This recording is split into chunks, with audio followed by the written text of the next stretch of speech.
Ya itu ya. Waduh, ini yang mau buang sampah antrinya luar biasa, Bray. Seperti tumpuan logistik beras.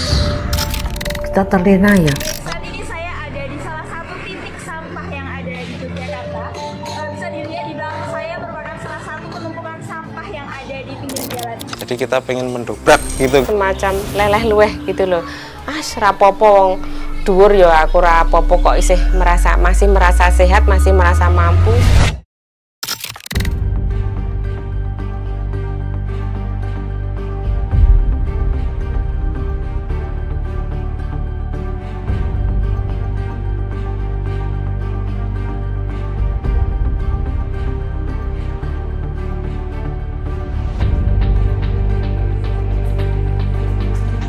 Kalau pendapat saya sih, saya sebagai warga Jogja ya Mas, saya cukup prihatin karena banyaknya kasus-kasus sampah yang belum tertangani sehingga menimbulkan banyak-banyak dampak-dampak lah dari segi penyakit, dari segi limbah maupun dari segi manapun banyaklah. Maka dari itu banyaknya kesadaran masyarakat sendiri sih untuk selalu membawa perubahan untuk kota Jogja ini. Menurut saya memang kesadaran untuk masyarakat mengelola sampah dari rumah tangga itu masih sangat minim.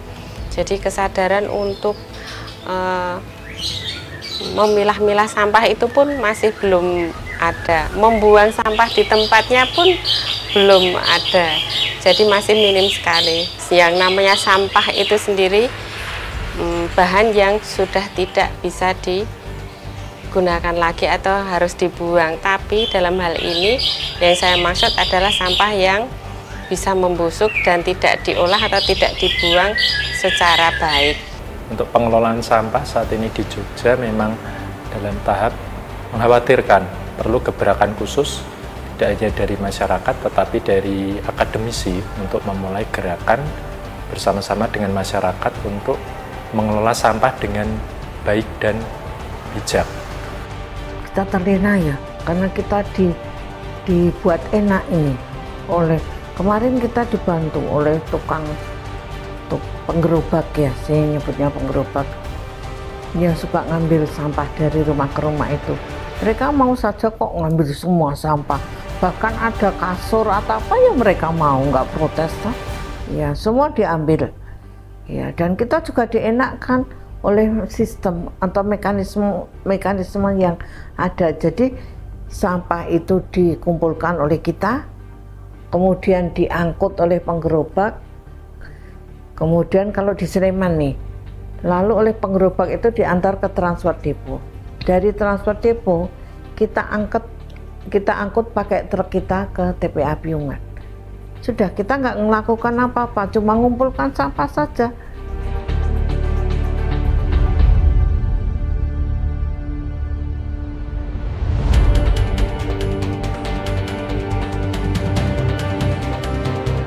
Saat ini banyak sekali masalah-masalah kesehatan yang ditimbulkan dari tumpukan sampah.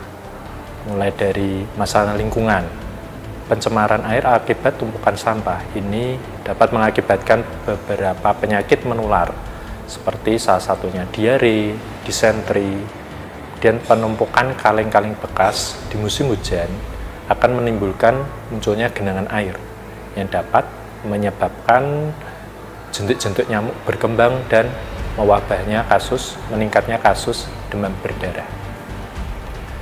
Selain itu, masalah terkait sampah lainnya adalah tumpukan sampah ini juga dapat menimbulkan bau tidak sedap yang berada di lingkungan, sehingga tidak nyaman untuk ditinggali bagi masyarakat.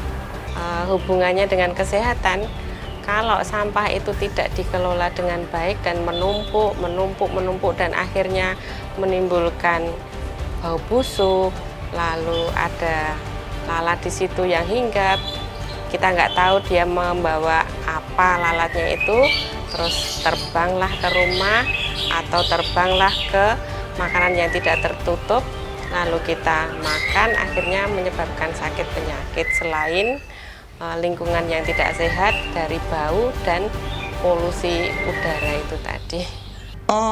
yang kami paling takutkan adalah pengelolaan sampah yang sangat tidak bijak dengan membuang sampahnya sembarangan. Seperti contohnya di sekitar kita kan ada selokan Mataram, ada ketakutan malah dibuang ke sana. Itu kan sudah merugikan orang lain. Dan juga kalau misalnya tidak dikelola dengan baik, masih ada kebiasaan membakar sampah, dan itu sebenarnya membawa dampak buruk juga bagi saudara kita yang mungkin punya sensitif ini ya, pernafasan. Iya, karena kan nggak semua orang itu bisa tahan dengan asap ya. Ada beberapa orang yang bisa alergi. Nah, itu bagian dari bela rasa kita ke tetangga sih. Kita kembalikan ke sisi kemanusiaan kita. Kesadaran masyarakat yang masih kurang dalam hal pengelolaan sampah ini menimbulkan beberapa dampak buruk dari adanya pengelolaan sampah yang tidak tepat atau tidak bijak.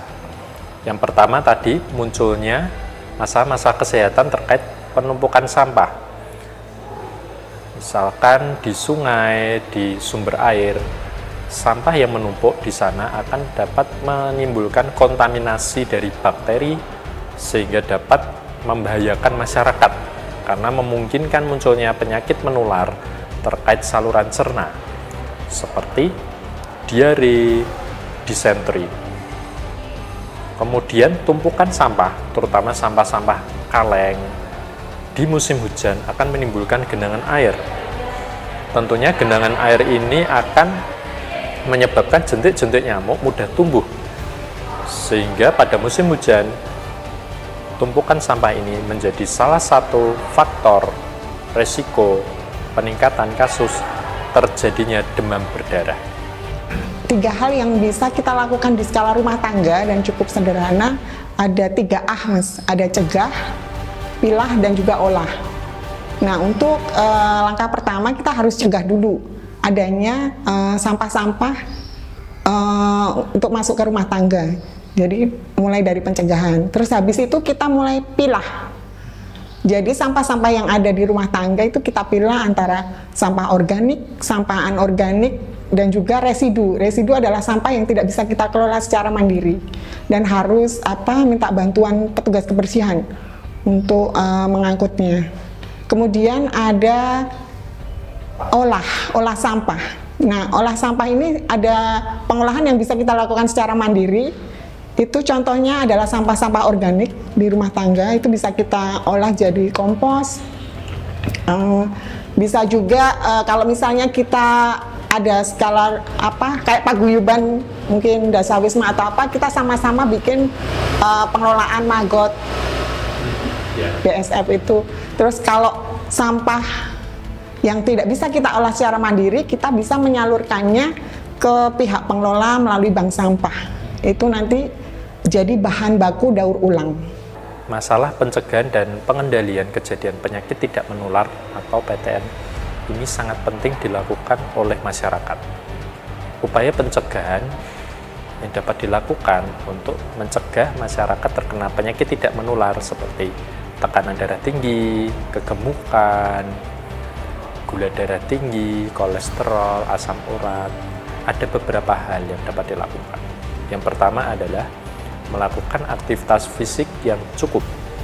Aktivitas fisik yang cukup menurut Organisasi Kesehatan Dunia atau WHO ini ialah masyarakat harus melakukan aktivitas fisik dengan intensitas atau derajat sedang minimal 150 menit seminggu atau 30 menit sehari.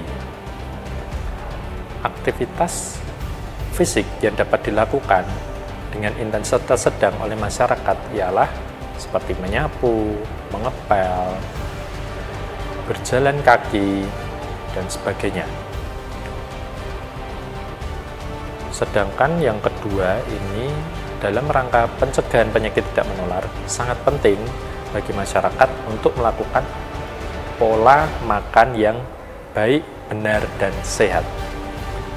Pola makan yang baik, benar, dan sehat itu adalah pola makan dengan gizi yang seimbang.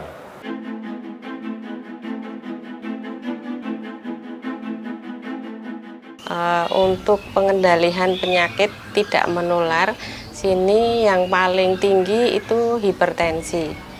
Hipertensi hampir 75% ibu-ibu. Nah, untuk bapak-bapak hampir ya 45%-nya dari satu warga RT di sini. Dan pencegahan yang sudah dilaksanakan ya, terutama dari saya sendiri, untuk di rumah itu masak mengurangi gorengan, garam, lalu santan-santan, lalu mencoba untuk olahraga rutin dan mengajak kanan kiri depan rumah, terutama ibu-ibu yang seusia saya ini, ayo kita olahraga, jalan pagi, senam, atau kegiatan-kegiatan yang di luar rutinitas, dan itu dilakukan frekuensinya sering selama 10 atau 15 menit jalan kaki muter 1 RT begitu.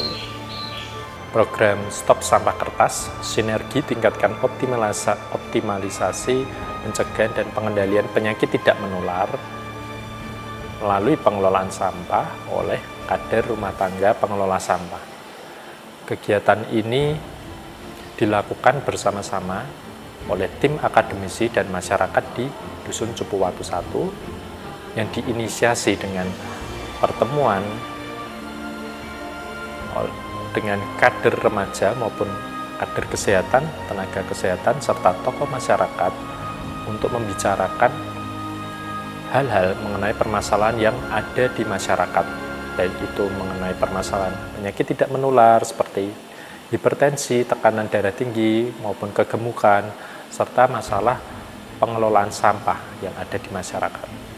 Di samping itu, pengelolaan sampah di masyarakat sebagian besar masih secara konvensional, di mana masyarakat hanya mengumpulkan sampah di suatu tempat dan dicampur sampahnya, lalu diambil oleh pemungut sampah yang nantinya akan dibuang ke TPA.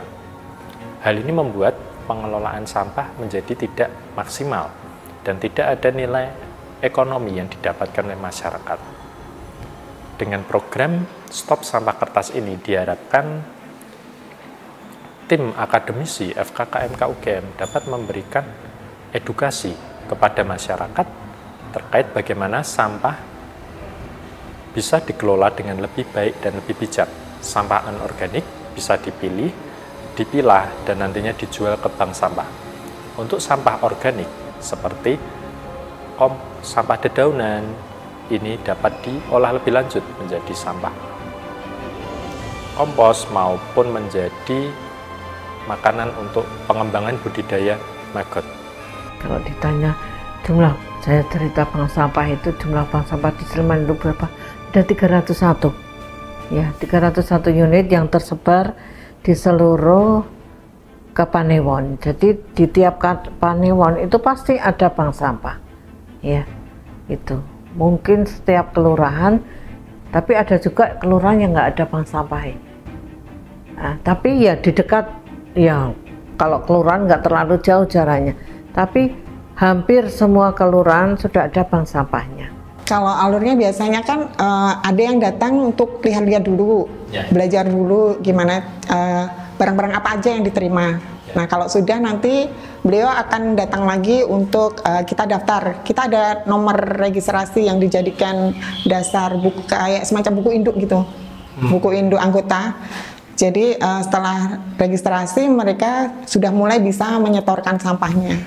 Nah, kalau sampah sudah disetor, nanti kami timbang, kami catat ke dalam ada catatan buku besar.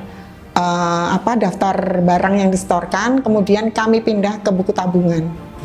Jadi dari sampah yang sudah diolah dikelola sama rumah tangga itu nanti bisa dikonversi jadi tabungan.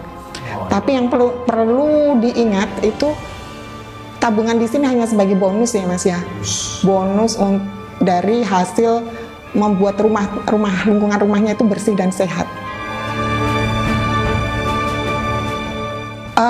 Untuk penjualan di bank sampah kan biasanya pelayanannya tidak tiap hari Mas.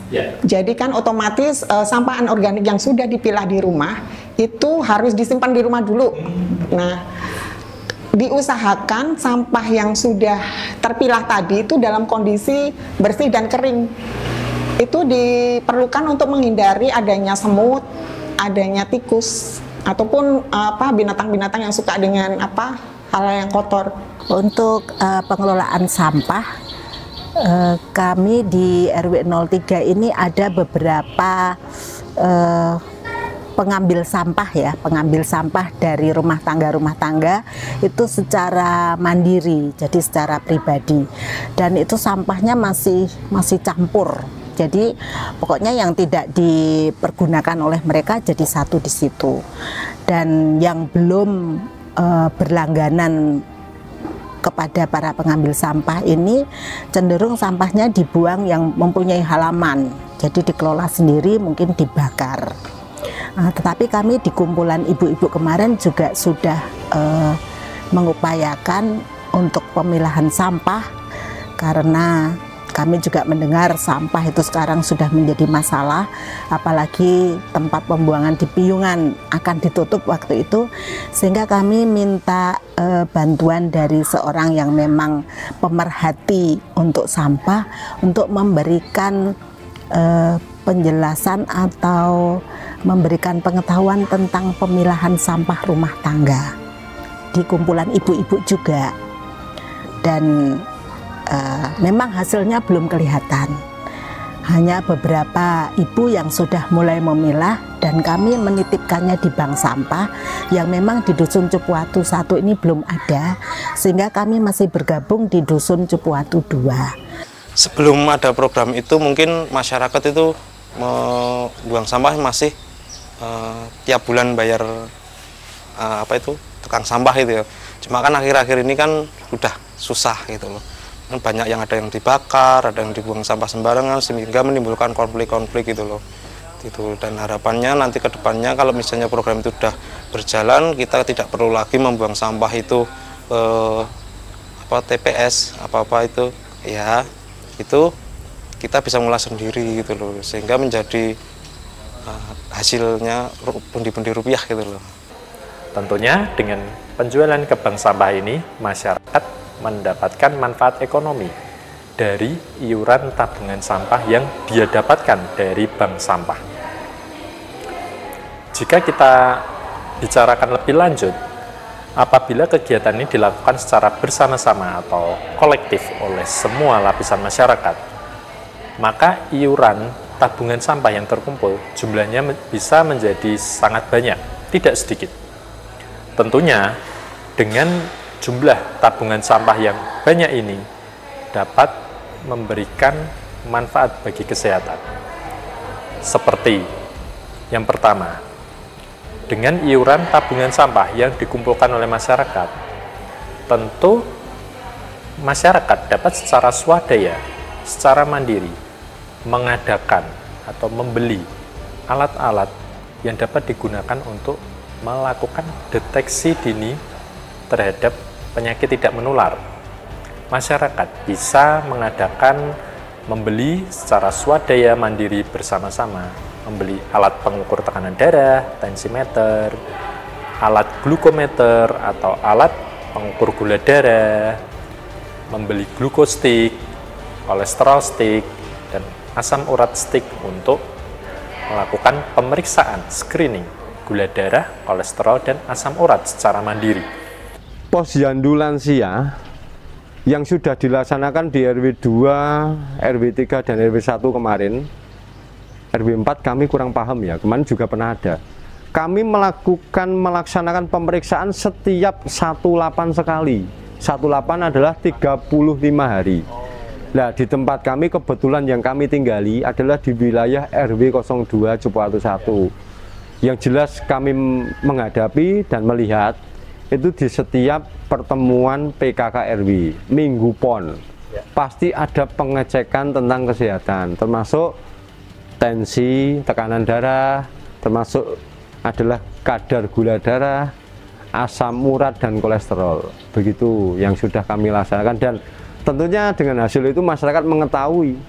Kalau sudah mengetahui, sudah juga bisa memanage tentang gaya hidup dan pola hidupnya. Bila mana dia sudah tahu bahwa dia adalah mengidap atau memang mengetahui bahwa dia punya tekanan darah tinggi, ya harusnya menerapkan supaya itu kan bisa dicegah dengan pola hidup. Kita yang memang jangan sampai nanti malah sudah tahu tekanan darah tinggi, bergadangnya ya berkelanjutan, makannya juga malah ngawur-ngawuran, asal-asalan, itu malah menambah risiko tersebut, begitu. Kalau untuk penyakit yang tidak menular itu kemarin kan kita ada bersama ibu-ibu PKK juga ya, dan itu sudah ada sosialisasi dan banyak keluhan dari ibu-ibu PKK juga. Ibu-ibu PKK itu tuh pengen sebetulnya setiap kali ada pertemuan atau apa kita difasilitasi untuk kayak cek gula darah, cek tensi, cek asam urat. Nah itu makanya sangat penting sekali itu, karena sekarang saya aja ya pribadi ya, saya mau cek harus jauh-jauh ke sana dengan biaya yang sangat mahal, itu kan besok aja lah gitu loh. Tapi kalau di masyarakat situ sudah ada, itu kan alangkah lebih baiknya gitu. Harapan saya bahwa dengan pemahaman pemilahan sampah dari rumah tangga, jadi sampah sudah terpilah. Meskipun tetap ada pengambil sampah, itu memang benar-benar sampah yang bukan organik dan sudah tidak bisa diolah. Itu yang memang diambil oleh pengambil sampah. Kalau harapan saya untuk semuanya, terutama di wilayah pedukuhan saya Cipatu 1, itu semua masyarakat itu peduli dengan sampah maupun penyakit yang tidak menular dengan cara bertanggung jawab apa yang telah mereka buang. Contohnya mereka menghasilkan sampah, ya mereka yang harus bertanggung jawab gitu, dengan pengolahan gitu. Jadi kita berbela rasa dengan saudara-saudara kita yang tinggal di dekat TPS ataupun TPA ya. Jadi kalau di sini kita jauh dari TPS, kita nggak merasakan baunya, nggak merasakan tumpukan sampah yang kotor gitu kan. Nah kita coba memposisikan diri ke tempat mereka yang ada di dekat TPS. Jadi kita mulai mengelola sampah dari rumah. Kemudian harapannya juga dari sampah yang sudah terolah tadi bisa mengurangi biaya biaya pembayaran iuran sampah, karena ternyata sampah yang diambil itu ada skalanya.